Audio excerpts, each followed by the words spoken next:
皆さん、こんにちは。漢方 YouTuber ゆうちゃんです。今回からですね、ちょっと婦人科についてちょっとお話をしていきたいと思いますので、よろしくどうぞお願いします。私の方で相談いただいた方のちょっと実例をもとにね、パワーポイントを作ってみました。で、それをもとに、どんなことを注意していけばいいのかっていうことですね。で、今回のテーマは、なかなか生理が来なくって、妊娠ができなかった方。その方の例を取りながらお話ししていきたいと思いますので、よろしくお願いします。テーマはですね、生理が来ない、妊娠できないかもってことで悩んでらっしゃって、生理が止まってしまうっていうことは、いろんな理由であるんですけども、生理が来ない理由もですね、いろいろあります。で、その辺をね、中学的な立場からちょっと簡単に考えて、今回の方はですね、32歳の方なんですけどね、ちょっとその方の例をもとにね、お話をしていきたいと思います。まず知っておいてもらいたいのは、生理が来ない人っていうのは、当然、妊娠ができないことがあります。通常は3ヶ月以上生理来なければ、基本的には排卵障害ということで、半年来なければですね、無月経ということになるかと思いますが、妊娠率が下がる3つの理由、当然、生理来なければ排卵をしていませんよね。排卵をしないというのは、排卵の前に卵っていうか卵胞が育っていくわけで、卵胞が育っていけば、卵胞の周りから仮膜細胞という卵胞を包んでいる袋のところからエストロゲンというホルモンが出て、そのエストロゲンというホルモンが内膜を厚くしてますので、卵も排卵しなければ内膜も厚くならない。当然厚くならなきゃ着床もできないということですよね。で、長くやっぱり排卵ができない状態、あるいはその生理が来ない状態を続けると、卵巣の機能低下とか、あるいは子宮自体も萎縮する。半年以上やっぱり生理来なければ、子宮もやはりだんだん内膜も薄くなり、卵巣の機能も低下し、卵巣もちょっと小さくなったりですね、子宮も小さくなったりすると言われてますので、やはり生理的に生理がですね、月経周期がやっぱり定期的に来てない方、あるいは3ヶ月以上来ない方はですね、やっぱりちゃんと検査をしたりして原因をしっかり確認しなければいけませんね。今申し上げたんです。こんな悩みを持っている方いませんかということで、結構私も相談来るのはですね、ピルを飲まないと生理が来ないっていう、大体生理不順でとか、あとは PMS がひどくてってことで、最初は飲み始めたんだけども、ピルを飲まないでちょっと、妊活しようかなと思ったら、ピルやめても生理来なくなっちゃったっていう方も結構いますね。で、3ヶ月以上生理来ないと。で、お医者さんの方では、自然に来ると思うよと、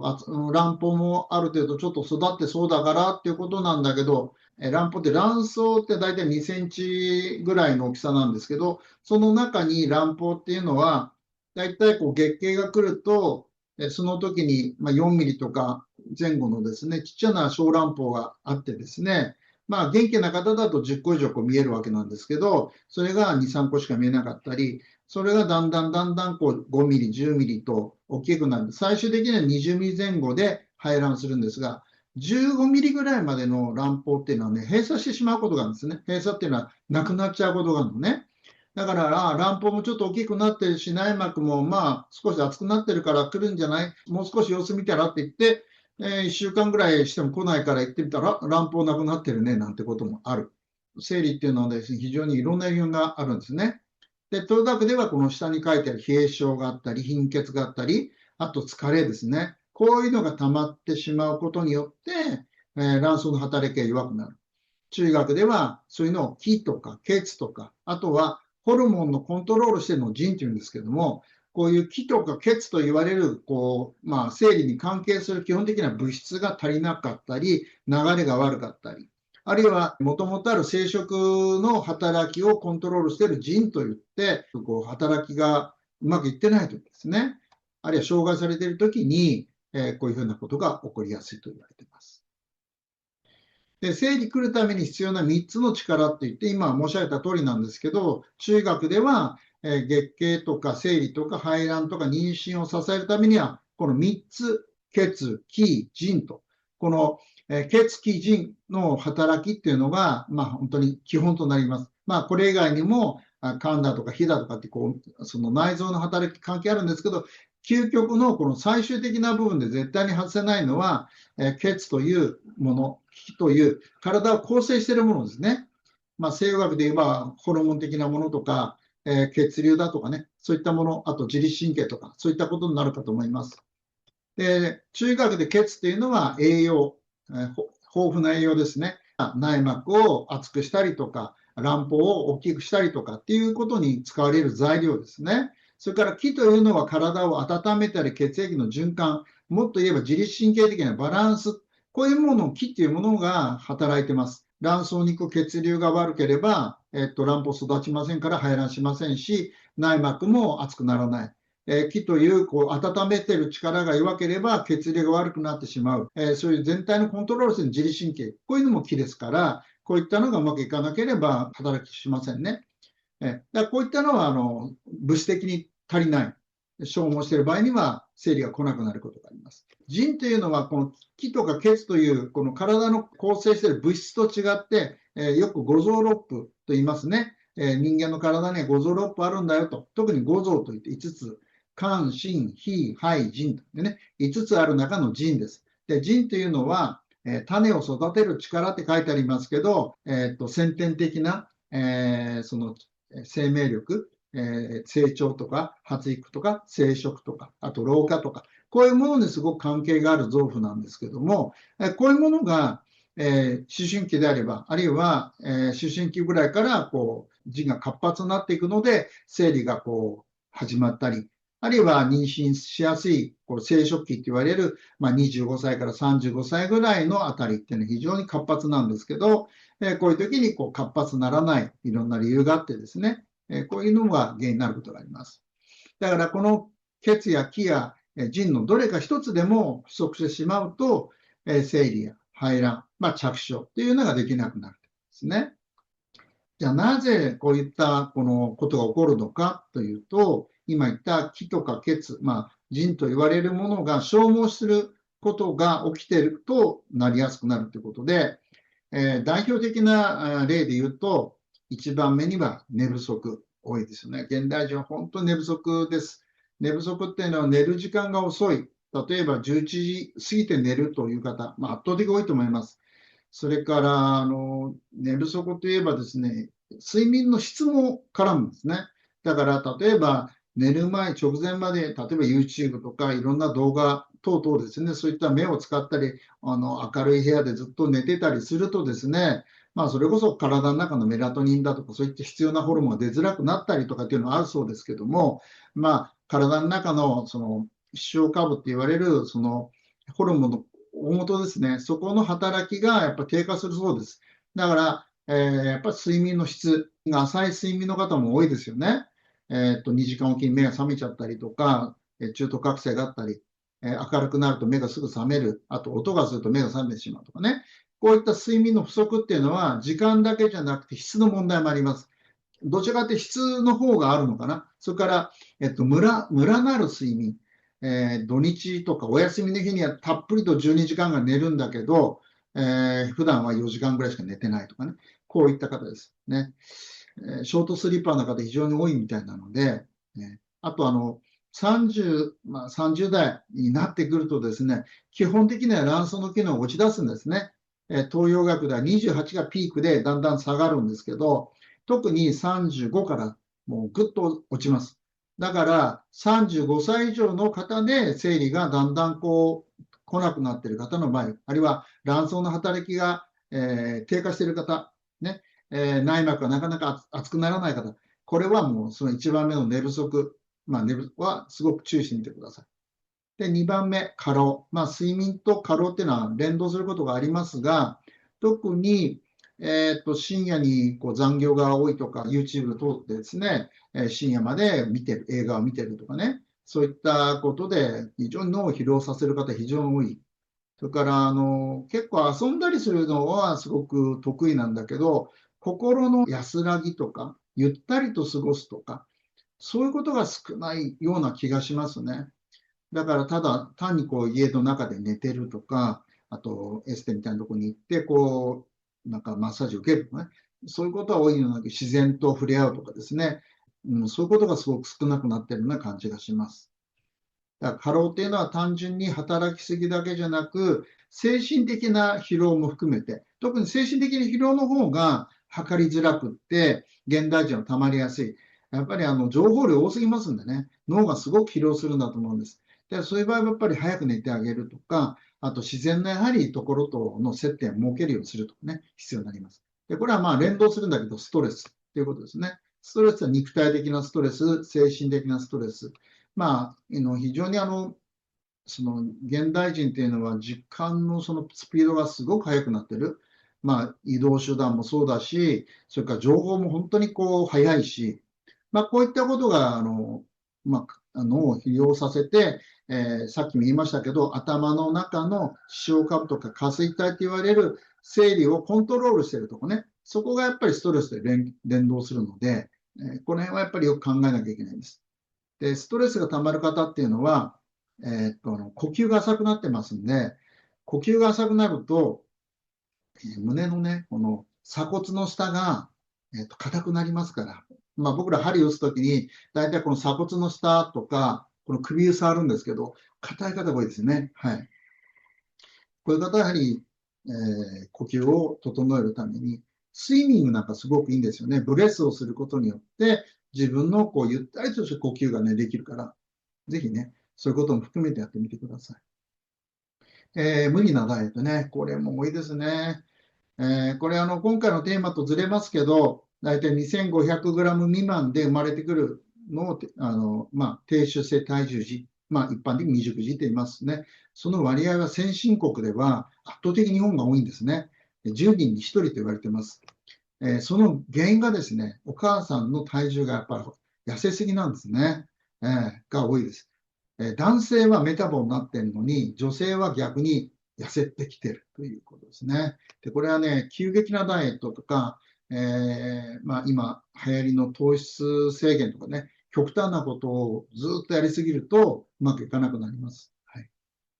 32歳の女性の方で、やっぱり、痩せている方でですね、冷え性があって、貧血があって、深夜残業が多くて、生理が来なくなっちゃった人なんですね。これ、僕らの体質ではですね、血虚、気虚、お血といって、血虚とお血は、さっきの血という部分の、不足と停滞を表します。まあ、血液の栄養状態が良くない、それから血流が悪い、こういうのを言いますね。それから体を温めたり、代謝を整えたり、エネルギーを作ったりするのが弱いのを気虚と言います。だからこの気と血両方うまくいってないんですね。で、妊娠しやすい体を作っていくことが、まあ、なんていうか、体を本来の自分の体の状態に戻していってあげればですね、自然と生理っていうのは再開するし、その再開していけば、まあ、僕らの場合で長径種子といってですね、長っていうのは長種の長ですね、長身乗る長、ね、ごんべんの長に、径は月経の径ね、に種子、種と子供です。長径種子と言いますが、まあ、そういうふうに体の中の生理のリズムが整えば、自然と妊娠するという考え方です。まあ、この方の場合、幸いして年齢も若い、まだね、30代半ばいってませんので、体全体、卵自体の質はまだ年齢的にはそんな悪くないんだと思います。だから体全体の状態を整えてあげるわけですね。だから生理の再開するための月経周期を整えていくこと、それから排卵をしやすくしてあげて、着床するような状態を作ってあげていけばいくんですね。そのやるために何をやるかというと、まあ、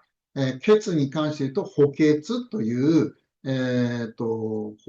欠っていうのは血虚、血が足りない、栄養が足りない、要は子宮とか、卵巣に行く栄養が足りないと、いい卵、いい子宮内膜できませんのでね、血。で、またそれを運んだり温めたりするために補給、温める、あるいは恩恵ですね、血流を整えていくとで、それで、経絡を温めて血行を促進していくっていうふうなやり方を、やってきました。で、具体的にはっていうと、血を増やす一番有名な処方に始末湯という処方があるんですね。始末と。それから、経絡を温めて、その血流を良くする。で、お血を取り除くの、運慶湯、ね。温慶湯で書きますけど、運慶湯と言いますね。運慶湯って非常に不妊症ではよく使われる漢方薬です。で、この運慶湯の中にはですね、ちょっとここには出てませんが、阿膠という、動物性生薬、右にもあるような、補腎薬ですね。補腎補欠の阿膠っていうのが入ってるんです。残念ながら、コナの運慶湯にはですね、入ってないんですね。なので、煎じる薬草、をこの方の場合使っています。これやっぱり重要なんですね、阿膠っていうのはね。はい。それから補腎。これは補腎っていうのは、自分のホルモンの分泌する力とか、卵を育てる力とか、妊用力ですね。そういうのを高めるためにっていうんで、これは気力2000眼といってですね、亀って書いてありますけど、亀の甲羅、腹甲ですね。お腹側の軟骨から生まれた甲羅ですね。それをぐずぐずっと煮た時に出てくるコラーゲン、基盤鏡と言います。あと、鹿さんの角ね、そこの、ところを煮てできた六角鏡。この2つの薬草の中に人参とか、そういった途中とかを入れて作ったのが、この気力2000眼なんですけども、これ非常に精神堂では使ってまして、もう年間で何万人かな、2万人近く使ってると思います。はい。で、あとその陰陽核とか途中っていう、こういったものはですね、ちょっと煎じる薬草の中にしかないものもあるので、これはね、専門家でよく相談しながら、相談してみてください。はい。この方はそういうのを使いました。で、養生としてはですね、まず夜更かしをやめるっていうことですね。11時にはもう寝ると。それからスマホとか見ない。それからね、足を冷やさないっていうことで、下半身ですね。レッグオーバーね、夏でもやっぱり冷えますんで、足首とか足の裏ですね。非常に子宮と密接な関係があるんですね。経絡っていうのがあるんですが、聞いたことあるかもしれない。有線って言ってね、勇気の勇に泉って書きますけど、有線っていうのはちょうど足の土踏まずのところなんです。やっぱり子宮とすごく腎と関係がありますし、三陰交って足首ちょっと上ね、これはやはり関係とか脾経とかですね、内臓の血流とすごく関係あるんですね。だから足にはですね、特にそういう婦人科と深い関係があるところに、そこは絶対に足元から冷えるので、お仕事場でも必ずこの腹巻きとレッグモアしていただいてます。それからお腹の血流を良くする意味でも、東洋医学では血というものはですね、当然栄養からしか作れないので、朝食はね、お粥みたいなのがいいんです。お粥が大変だったら、お茶漬けでもいいです。ね。ちょっと、ふやかしたお茶漬けの方がいいんです。だから、お茶漬けでちょっと少し時間を経ってね、ふやかした方がいいんです。で、それで、お好きな具材を入れていただいて食べる。ね。これは本当にいいです。冷たいものやめていただきたいんです。ダイエットは絶対ダメです。多少体重増えてもいいと思ってください。糖質もある程度取ってよろしいですね。それから、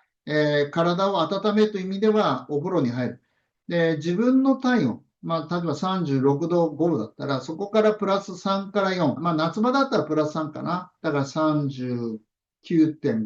40度。冬場だったら41度ぐらい。このぐらいの温度で肩口までしっかり入って10分間ぐらいね、心房温度を温めるということが重要です。で、この方の場合は、まず治療を始められてから2、3ヶ月後に冷え性が良くなって、疲れも取れて、体力が非常に良くなってきました。もう通勤するだけで疲れが、もう疲れてて、もう妊活どころじゃないし、体調も悪いわけですね。半年すると、止まってた生理が戻り始めました。その後1年ぐらいの中でですね、生理が安定して排卵をできるようになって、1年ちょっとで妊娠することができるようになりました。これ自然妊娠ができましたね。はい、よかったです。だから生理来ないっていうのは体の SOS なので、無視しない。少なくとも3ヶ月以上来ない方の場合、原因がない場合はいいんですけど、原因がある。例えば PCOS とかですね、そういった多脳性卵巣とか、なんか特別なホルモンの状態、プロラクチンが高いとか、そういうこともあるかもしれないので、検査は一応した方がいいかもしれません。で、一応ピルを飲んでる方って、今はオンラインクリニックっていうんですかね、オンライン診療がすごく流行ってて、ピルも簡単に手に入りますよね。これはね、避けた方がいいと思います、私は。はい。なので、内膜症だとか、腺筋症とか、そういったことで、ピルをお飲みになっている方の場合は、できれば東洋学的な治療をベースにしながら、できたら針とかね、と合わせて、痛みがひどい方の場合は、針と合わせるとかなり痛みが楽になるので、